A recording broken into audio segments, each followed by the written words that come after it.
Welcome to Accessible Airwaves on CJSW 90.9 FM. We have a new host. His name is Quinn. He is interviewing Rhonda, talking about the inclusive post-secondary program at St. Mary's University and at University of Calgary.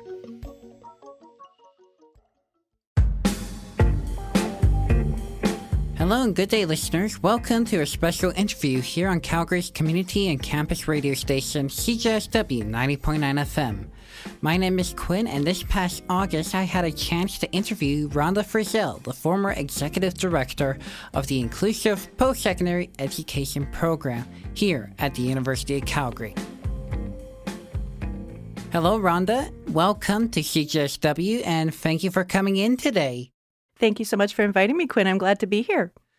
So my first question is, what is the history behind IPSE and how did this program start? Sure. Well, so what happened quite a while ago, Quinn, is there was a group of very invested parents that felt that their children with disabilities, adult children with disabilities, should have access to higher learning. So what they did is they became a group of advocates. They were very, very fortunate to form a very powerful partnership with the University of Calgary and ended up achieving funding for the program back in 1992. So what happened from there is in 2001, we expanded the education part of our services to employment as well. So that would be looking at for people that have graduated from inclusive post-secondary education, or IPSE, which we'll call it for short for the sake of the interview, felt that, they could move from higher learning into inclusive employment as well. So in 2001, that part of our services was introduced, which then moved into St. Mary's University in 2004. So currently that means that at both campuses, that being University of Calgary and St. Mary's University here in Calgary as well, that we have both our inclusive education, so inclusive higher learning, and then we have our inclusive employment to follow as well. That's wonderful. It really is. How many students do we have here at the University of Calgary and at St. Mary's? Mm-hmm. Well, currently we do have 13 students here at the University of Calgary, and then over at St. Mary's University currently have 3. Now, that being said, we certainly do have a lot more demand than those numbers would reflect, but, it's a journey in sort of creating those sorts of systemic supports as well as acquiring the funding for those sorts of expansions. My next question is, how does IPSE work with students? Like, what is the model that you use? Like, I know we have universal design learning. Mm-hmm. So how is that integrated with this program here? Sure. One thing I wanted to mention, Quinn, and then I'll get to your question directly, is there is other IPSE programs in the city of Calgary as well. So we're just one of 3. We also have IPSE services over at Mount Royal University, and that is run by the university itself. And then we do have offerings as well at Ambrose University and Bow Valley College, and those would be run by an organization called Inclusion Alberta. So just to kind of make it clear that we're not the only option out there for people interested in this kind of service, but it's also good. Each program's slightly different, and I think that's a very positive thing. So people who are interested in inclusive post-secondary higher learning, can look at all those options. So, are we the only city with this kind of model? Yeah, great question. Inclusive post-secondary education has expanded throughout the world. Not too long ago, I was at a conference over in the UK where there was IPSE programs from all over the place getting together and talking about what they're doing, sort of the vision for the future, sort of connecting to the UN. So there's been some lovely, lovely progress. So still a rather unknown phenomenon, I think, in the world of services for adults with intellectual disabilities, but certainly one of the most fascinating and innovative and potential building as well. And that leads into our next question, which is, what model do we use? Mm-hmm. Like, is this model used across all the campuses here, or is it vary from, say, UC to St. Mary's or Ambrose? What is that model? Yes, good question. Well, it's interesting because most campuses offer something called accessibility services as well, which is a little bit different than what we do. But in some of the IPSE environments, they're a little bit more connected.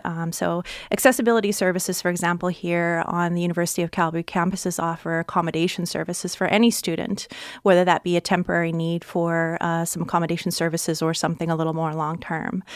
So our services are a little more different in that we look more at a couple of components and we facilitate success for the students that require supports. So we're looking at predominantly modifying curriculum so that we sort of create an equity in terms of the learning outcomes across the board for students in higher learning environments. So a couple of areas that we target to look at success and commitment on campus would be, for one, classroom involvement. So we want people to be able to access classrooms and participate and get a lot out of the lectures. Most of the environments here at UCalgary, for example, are lecture-based. So that's something that we work at in terms of working with students so that they get the most out of their classroom experience. Another one that's very important is campus engagement. So as with any traditionally enrolled student, those that are diverse learners want to experience other things out of campus life versus just the learning outcomes. So that would be forming relationships, getting involved in recreational activities, foraging natural supports, those kinds of things. So we actually have a designated position in our organization, a lovely lady named Bethany, who is our campus engagement facilitator that works with each student to support those outcomes as well. And then really looking at coursework, which means that the students would spend time with a team of facilitators. It can be, a couple of people over a period of time that would help them to look at what they're learning in class. And then there's assessment that results from that would indicate that they're learning in the classroom environment. So all of those things are quite important. And looking at the general facilitation model, Quinn, that means that we're working to support outcomes, but we kind of want to get out of the way. So it's sort of a journey towards as much independence as possible for an individual, with as much personalization within their services. But the ultimate goal, and it's a bit counterintuitive sometimes, is that the facilitator really wants to make themselves a bit invisible in the lives of that individual, especially over time. That's a great model. Where does the universal design come in to this? Yeah, it's a big thing and so important. It's still a little bit outside of the realm currently of a lot of IPSE services, but at the same time, UDL, or Universal Design Learning, is ultimately looking at classrooms themselves that are set up to support as much diversity in students as possible. And that doesn't necessarily mean just persons with disabilities. It means maybe adult learners, folks that are getting into the learning environment a little bit at more advanced stage than introductory students. It also means individuals that may have English as a second language, just as a couple of examples. And really having professors looking at creating classroom design that supports sort of a neutral setting in terms of opportunities for learning. And that might be different forms of presentation when it comes to lecture, being that some of that might be verbal, some might be visual, some might be written, but also just even the setup of a classroom, and that it might support people in different ways. So we're really excited to have some excitement as well generated on campus correspondingly, so that professors, and some of them are very engaged at this point, are interested in those kinds of models. And I wanted to also point out that within that realm, Quinn, when we look at our team of support, it's not really just about our organization. It's about the relationships with our university partners that we've forged over time. So when we look at our facilitation team, now looking at University of Calgary, for example, that includes student mentorship. So we have, for example, the Peer Helpers program, where students here on campus might be working with our students in IPSE to help them to navigate the campus environment, all those kinds of things so that they're successful.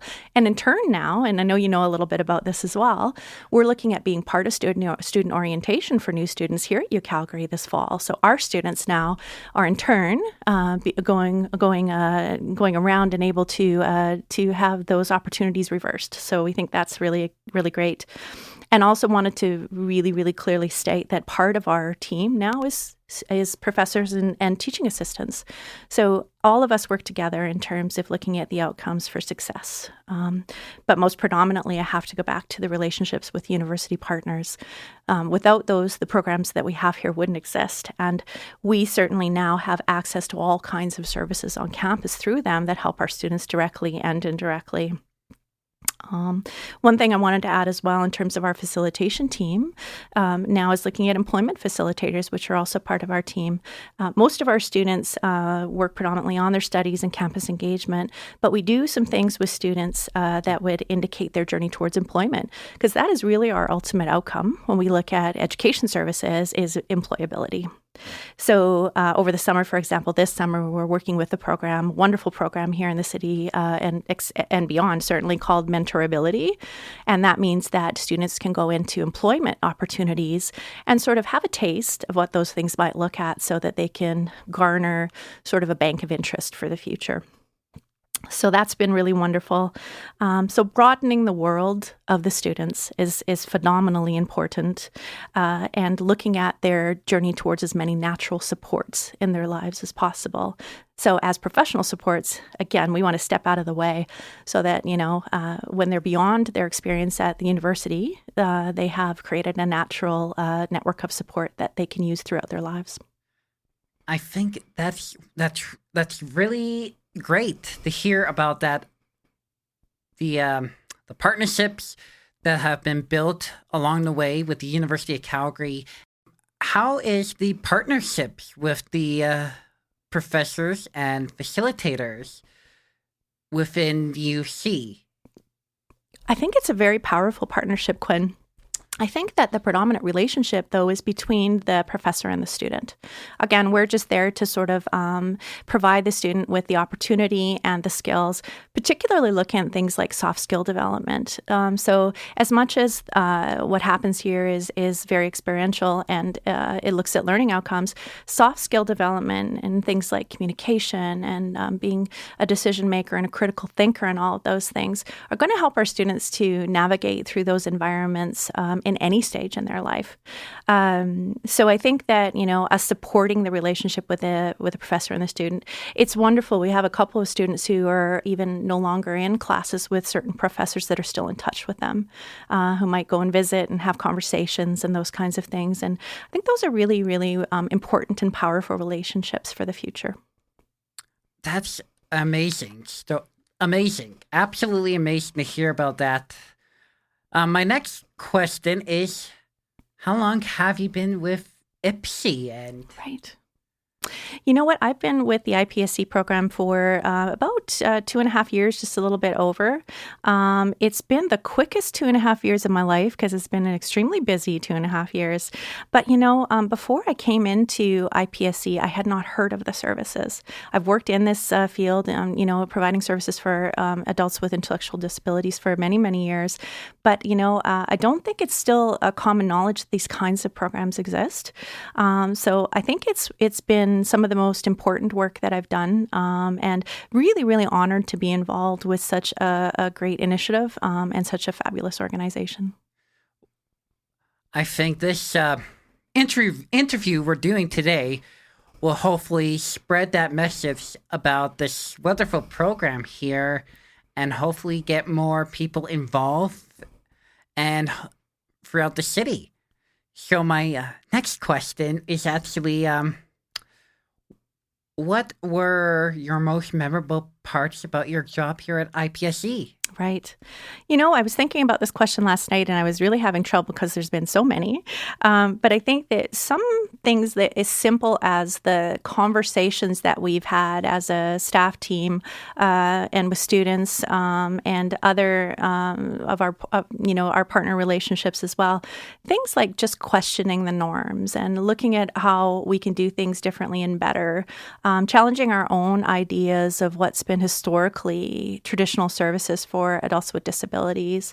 I think another thing that we've really been striving to do, and certainly not in any perfect fashion, but we've been looking at true choice making. So, often we'll see in the field of working with adults with disabilities, there's sort of a limited framework of choices that are called choices that aren't really choices at all. So looking at sort of giving students permission, in a sense, to experience difficulty, looking at ways that we can help them navigate things that are challenging so that when they come out of experiences like that they're more resilient. So not creating easy pathways, but more realistic pathways as they journey into the life of an adult. I think another couple of things, again, I have to get back to the relationships that we've garnered with our university partners. It's been especially here, and both partnerships for sure, but my office is here on the University of Calgary campus. Just the support and the interest that we've received from the University of Calgary at all levels has been phenomenal. We had a wonderful meeting just the other day with the new president, Dr. Ed McCauley, and Dr. Susan Barker, who's our liaison, vice provost and student services, has been an absolutely phenomenal support for us. But everybody here has offered assistance and interest and wants to get involved and wants to get to know our students and support them however they can. So for such a large institution, I think they've done a phenomenally great environment of providing those kinds of supports. The other thing that I'm really proud of, and I think has been most memorable, and you were part of this as well, Quinn, which was great, but we've been trying to do a little more speaking and sort of getting out in the community and getting some excitement generated regarding some of these things. So not that long ago, we did something in partnership with Alberta Health Services. They have a community education program where we were able to do a webcast with them that involved our students. Students did a presentation as part of that. We had various members of our staff team as well speaking. And I think not only was it a great opportunity because it's now available for people to listen to at any time, but at the same time, it was a really neat speaking opportunity. And that's something that's important. And particularly our students, we got some coaching in terms of what speaking looks like and how to be a great speaker. And that was a really exciting opportunity for all of us that we hope to replicate in the future. So my question is, are we getting students from programs like the education department coming in from, the university, and how are they, helping to build that relationship with the with IPSE? Mm-hmm. So I think that everybody here and both of our university partners is certainly invested in the long-term, like the longevity and the growth of an initiative like this. There's many different layers to looking at how growth looks in services that are funded through, we're funded, just to back up a little bit, through the provincial government, through Persons with Developmental Disabilities, or PDD. So people who come into our services need to be eligible for their funding. So as much as we want, I think the university would certainly love to see more of this. There's certainly aspects of funding that need to be considered and those kinds of things. But what the university does really well, and particularly in recent times, is really sharing the message. They're quite connected to political partners and things like that. And it's lovely to see, IPSC services being talked about in general. I think it's still something that's, a bit new for a lot of people, even though they've been around for quite some time. So I think that everybody's doing a beautiful job of networking. My opinion is that creating as many partnerships in the community, every service that we have that's funded through PDD is very different, but I think of value. There's many different individuals with varying needs in the persons with disabilities community. And I think offering a plethora of different services out there really serves everybody well. Well, when you think about inclusion, Quinn, and the concept of it, which is really a very certainly complex topic, really, when you look at a lot of what creates inclusive opportunities, the opportunity itself. So it's the opportunity for somebody to be presented into an environment that typically they're not involved in. So I think that's certainly stage one. So on the grand scheme of things, with our students, for example, attending lecture classes as they do on an audit basis within our program, that's a great opportunity for integration just to have them there. When we move through the inclusion model into something like UDL, for example, that's more of the ultimate outcome. And that's where we look at universal design, which is a lovely and important part of conversation here on campus as well. I think in the future, what I think we'll probably see is some pilots in terms of UDL-based classrooms with some very interested professors and with the support of U Calgary that's been stated. So we're really, really excited about that.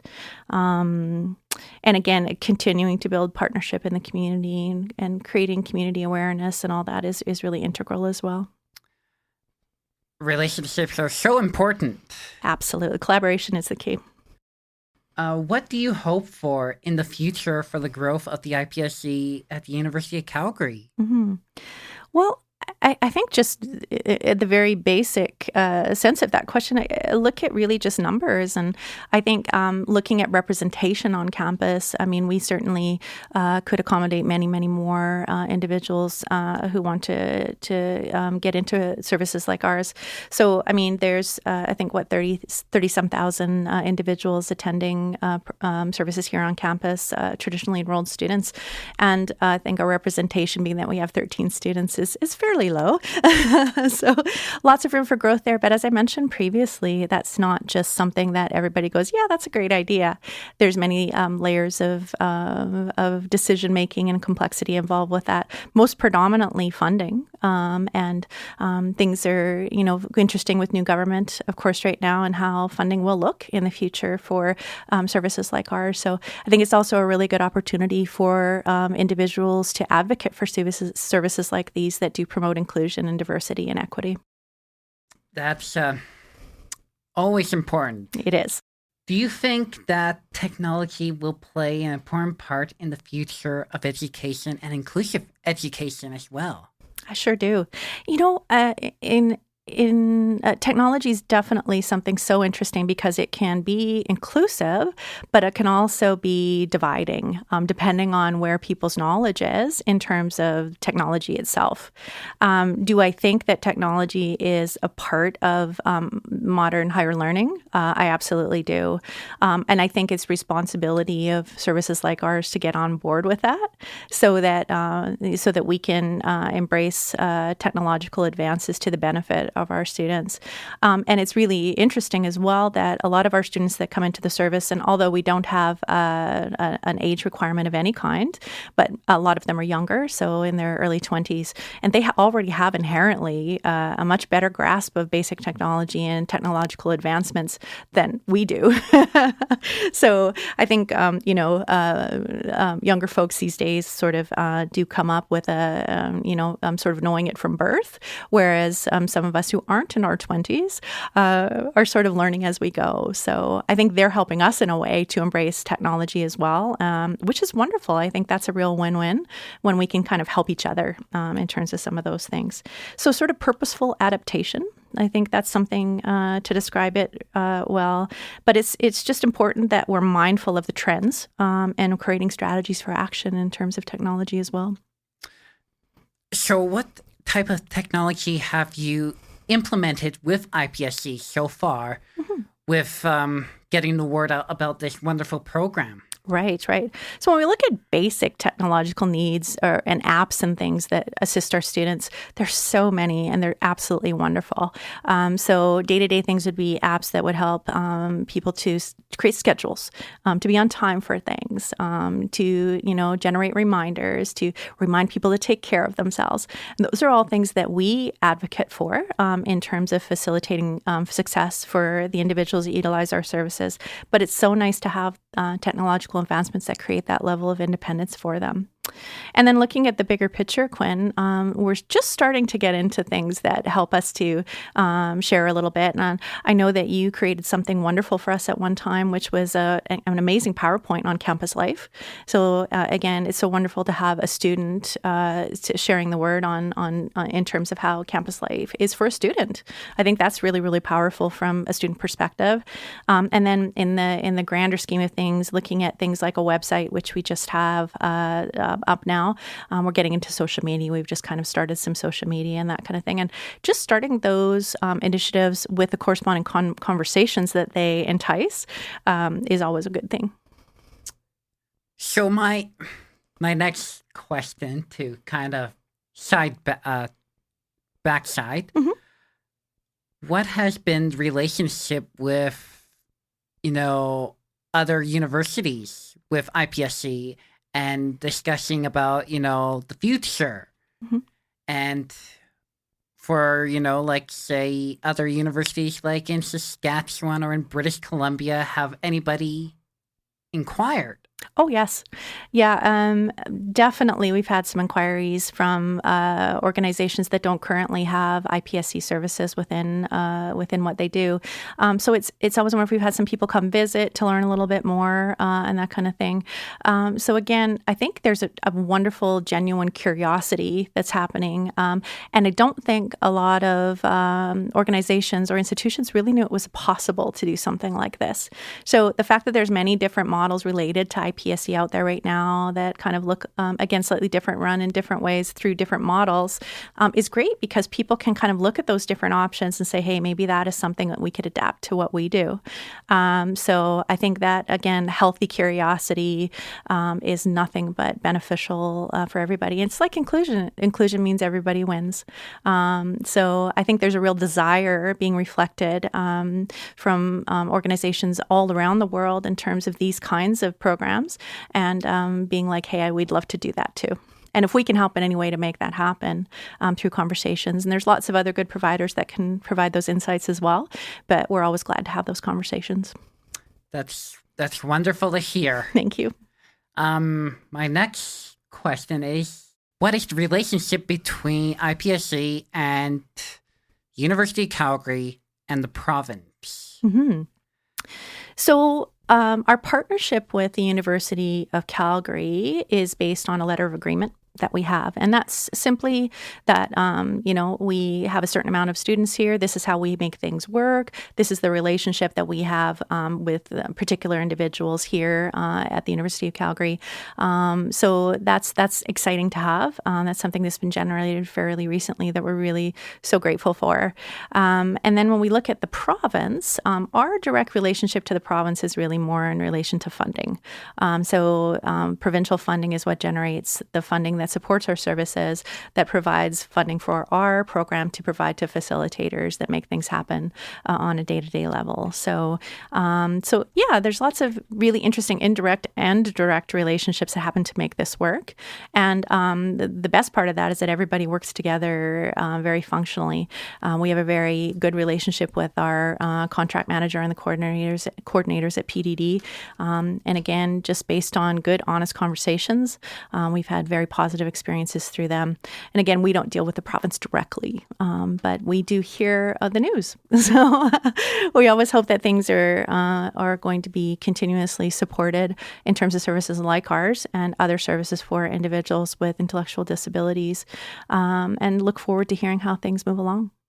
How can our listeners get in touch with the Inclusive Post-Secondary Education Program to learn more about this great program? Sure.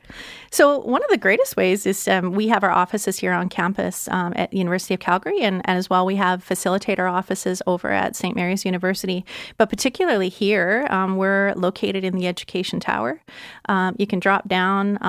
My office is in 5-1 in the tower, and you can always sort of just pop by. If the door's open, there's always a good chance to just pop in and say hello, and we love that. Always a phone call is great as well, so you can call or email by normal means. Our contact info is related on our website, but basic contact for my office, you can call 403-220-2826.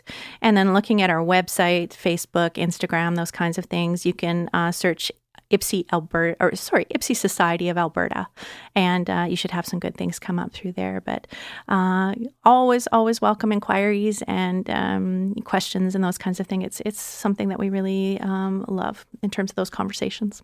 Thank you, Rhonda Frizzell, for coming into CJSW today. This was a great interview. Quinn, thank you so much. It's always a pleasure to speak to you. Every time we get to talk, I come away with just this wonderful feeling, and congratulations on all your successes as well. Thanks for having me, and I'd love to come in anytime. No problem. Thank you. Thank you. You were just listening to my interview that I had with Rhonda Frizzell, the former director of the Inclusive Post-Secondary Education Program here at the University of Calgary this past August on CJSW 90.9 FM. Thanks for listening.